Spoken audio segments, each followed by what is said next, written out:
Hey, what's up everybody? Welcome to another episode of Gear and Beer. So a few weeks ago, I released a video about the tools that I carry on my adventure trips, and one of them is this right here, the Baja No Pinch. I've had a ton of questions about this tool and how it works, so get up, head to the fridge, grab yourself a beer, and let's get started.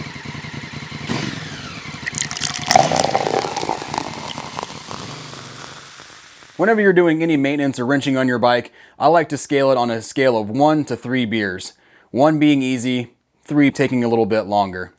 Today, we're going to change a tire and hopefully make it a 1 beer job with the Baja No Pinch. So today's beer is a J-Box IPA from Trickster Brewing here in Coeur d'Alene, Idaho. It's a pretty dang good beer. It's a Northwest style IPA, and usually IPAs are very hoppy. This one, it's hoppy, but it also has a little bit of malt flavor to it, so it's a little bit different than your traditional IPA. I like it mainly because it's a local beer, and it's really easy to get. But yeah, if you see this anywhere in your local area, go ahead and grab one and check it out. Today, I will not be pouring this in a glass. I'm going to be going man style and just drinking it out of the can.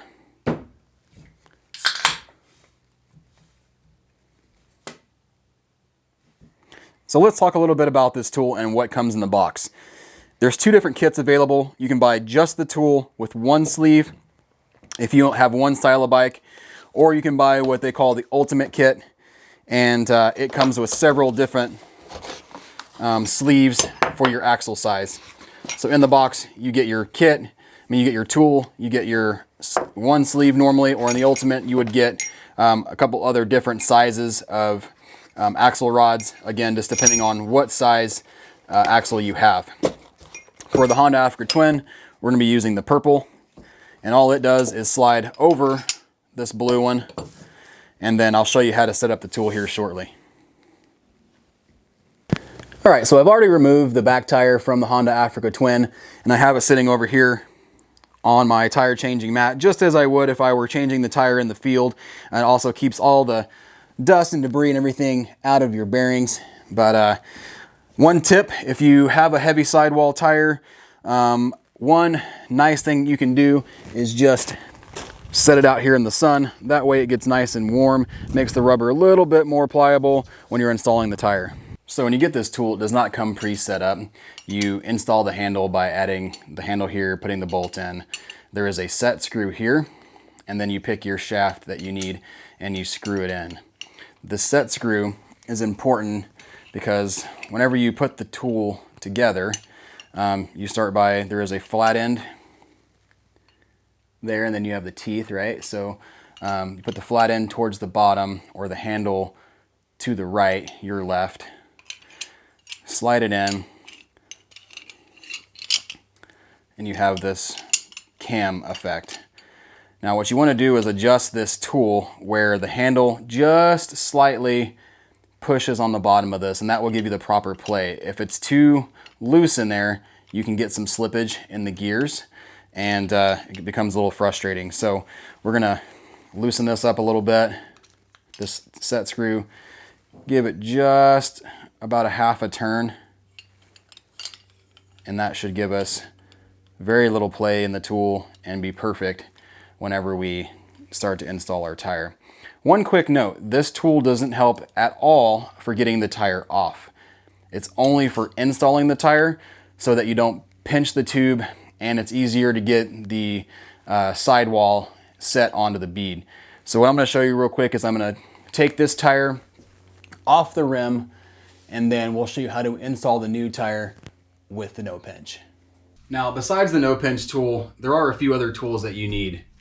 A valve stem remover of some sort, either it be one that's on the valve stem, a couple tire wrenches. You need at least 2. I like to use 3, makes life just a little bit easier. If you want to protect your rim, some of these Motion Pro rim protectors are really nice.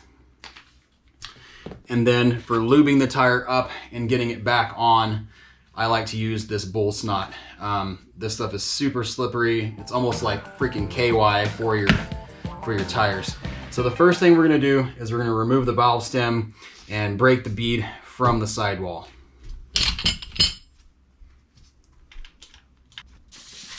My valve stem and put it in this little pocket right here. so it doesn't get lost. Once you have all the air out of the tire, you can take your knee, pull on the spoke, and break the bead, going all the way around.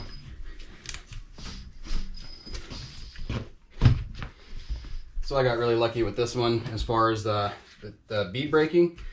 There have been times where it's just a complete total nightmare to break the bead, and there are some little bead breaker tools that make it easier. One of the easiest things, especially when you're riding with another person, is just to take the other person's kickstand, the side stand, put it on the tire, let the weight of the bike rest on it, and every time it'll pop the seal or the bead. So once you get one side done, flip it over and do the same thing. All right, so we got our bead broke. Go ahead and take the tire off. Again, some of this bull's knot a lot of times makes it a lot easier. A little bit goes a long ways, so you don't need much. Let's really get it down in there a little bit onto the edge of the wheel. And it's always nice to have a rag because this stuff does kind of get everywhere. Like I said, it's very slippery.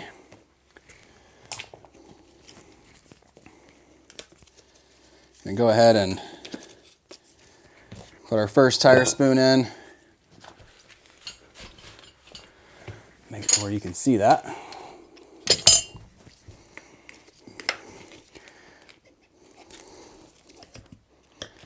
A lot of times getting the first spoon in and the first lip up is kind of the hardest part.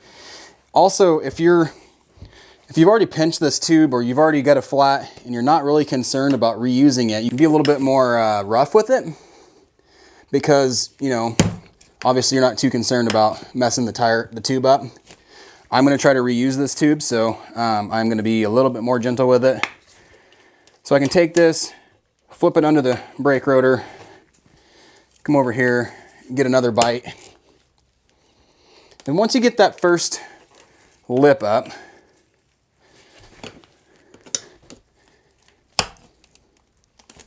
it's really not too bad from there.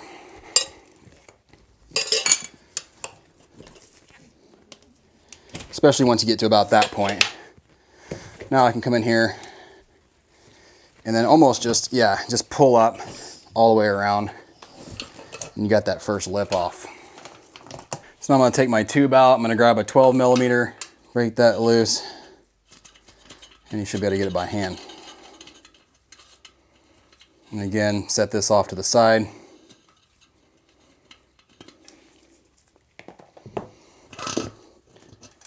Push that in. Reach in here. This Shinko 805 doesn't have that hard of a sidewall, so it's actually not too bad to get on. But the Moto's Tractionator, Rallies, all those other tires, those are a lot stiffer. Set that off to the side. The reason I have this 805 on here is because when I did my Canada to Mexico trip, I was running a Bridgestone AX41 and I loved the tire. Super good traction on and off road, but did not last very long as far as many miles go. I got about 1,800 miles out of that tire. So now with your next one, a lot of times, depending on how lubed up this is, let's flip it over. A lot of times you can just push it out.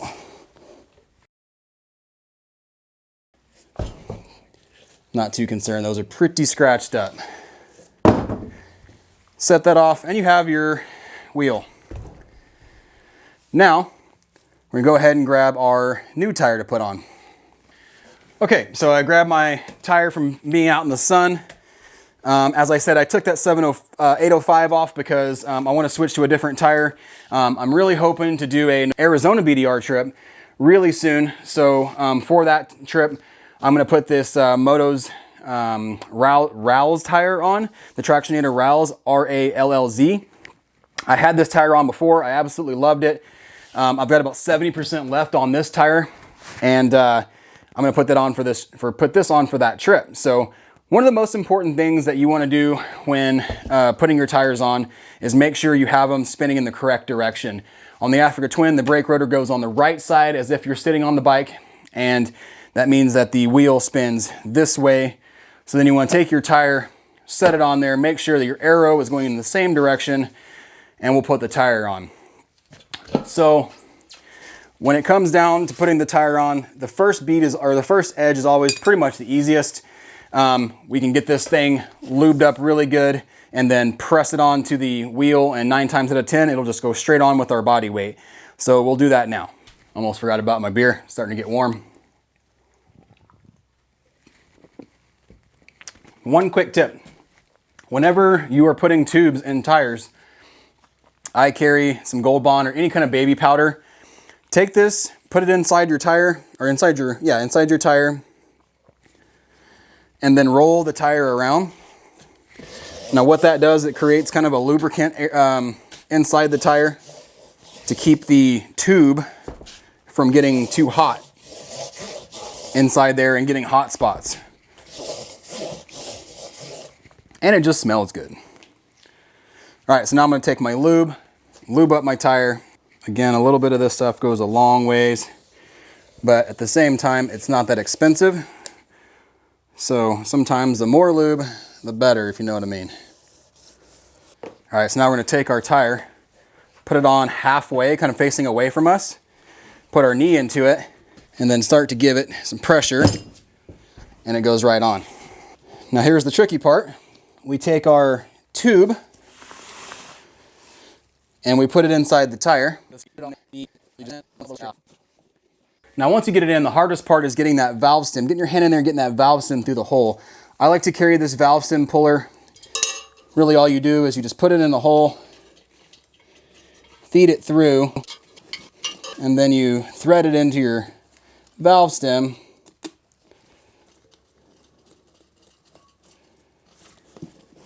Shove the tire in. And then you should be able to work that valve stem like that. Now we'll finish putting our tube in all the way around, making sure it's not twisted, and we're good there. Another pro tip is at this point, you can take your valve stem puller out, take your valve stem and the nut, thread the nut on there so the valve stem somehow doesn't get pushed back in, just kind of hand tight. Put your valve stem in.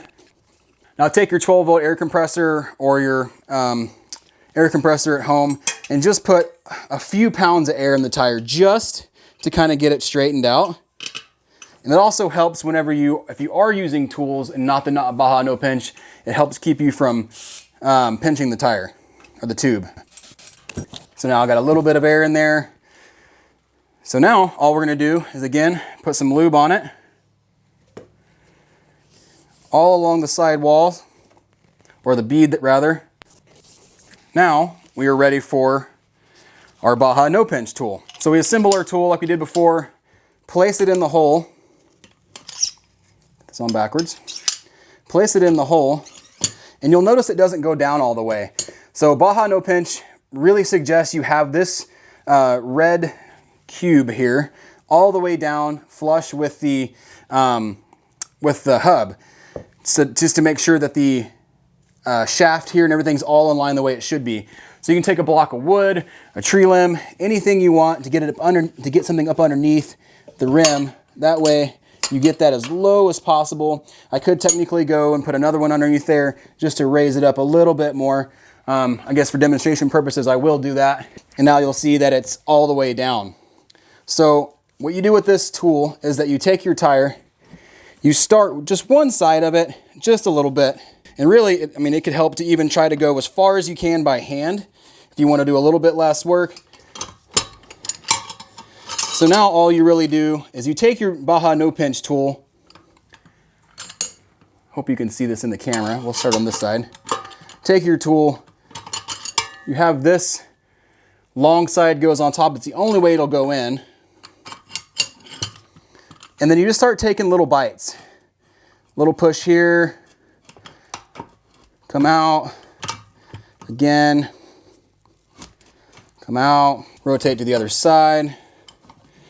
And since you don't have anything going inside the rim itself, there's no way that you're going to pinch the tube. That's why they call it the Baja no pinch. Again, just taking small bites, working side to side. The bigger bites you take, the harder it will be to push it on there. And there will be a certain point where, you know, you kind of start fighting the tire a little bit, going from one side to another. As you push on this side, you'll notice that it wants to pop out on this side.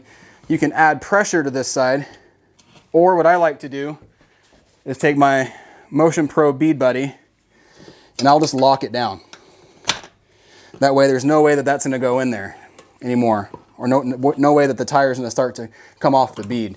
So now that I have that one side on, I can just come around, going little bit by little bit. And you'll notice this is always the hardest part when it comes to spoons, right? There's that point where you're trying to pinch, or you're trying to pry it on the wheel, and this is where you will almost every time pinch the tire, or the tube rather. So this way, again, no way that's going to happen. We're just pushing a little bit, and then finally, there it goes. Now you can take your tool out, take your bead buddy out, and you have your tire on. Now, of course, from here, we're going to take the tire, we're going to put air in it, make sure that there's no leaks in your valve stem or in your tube. If you're using a used tube, again, make sure that you didn't somehow pinch it when you were getting the tire off. And then if you're in your garage, then it's always suggested that you use a balancing stand to balance it. In the field, you know what? You have a flat tire, who cares? At least you're on the road again. You can balance it next time you get a chance. It's not that big a deal. So we'll put some air in this tire and we'll go from there. So when you're filling up your tires, it's always best to use a lot of air pressure as much as possible. You can use a 12 volt, like just roadside one, no problem. Air cartridges or CO2 cartridges are also really nice. But you'll hear here in a second, I'm gonna fill this up and you'll hear it pop onto the bead. This one has so much lube on it that it just went right on and didn't pop. And then now I'll fill it up to the recommended pressure, which on this tire I believe is 35 pounds, 33 pounds. There's nothing more frustrating than doing all that work, putting a tire on, and then when you go to air it up, it leaks. So the Baja No Pinch solves that problem, for me at least, and you know, to me it's a win. Hey guys, thanks so much for watching this video. I hope this video helps you out and answers any questions you had about the Baja No Pinch. If you have any additional comments, please hit me up in the comments below. I'm glad to answer all your questions about this tool. Also, if you're looking to purchase one of these tools, please use the Amazon affiliate link down below. It's no extra charge to you, but it does help the channel out so we can keep doing videos like this for you guys. Also, just wanted to add real quick, as far as front tires go, the front tire that I like to use is still the Bridgestone AX41. It's got an amazing tread pattern, and the wear life on the front tire, I got about 7,800 miles out of. So excellent wear, excellent highway manner, and amazing in the dirt. So I had a lot of questions about my tire choices. That's what I use on the front right now. That's my go-to front tire, and my go-to back tire is the Moto's, either the Rouse or the Tractionator ADV tire. Those are my two favorite back tires because they wear like iron and they have an excellent traction in the rear. So anyway, if you have any other questions, please hit me up in the comments below. Don't forget to hit that subscribe button. If you like this video and it helped you out, give it a thumbs up, and don't forget to finish your beer. Thanks a lot, guys. We'll see you next time.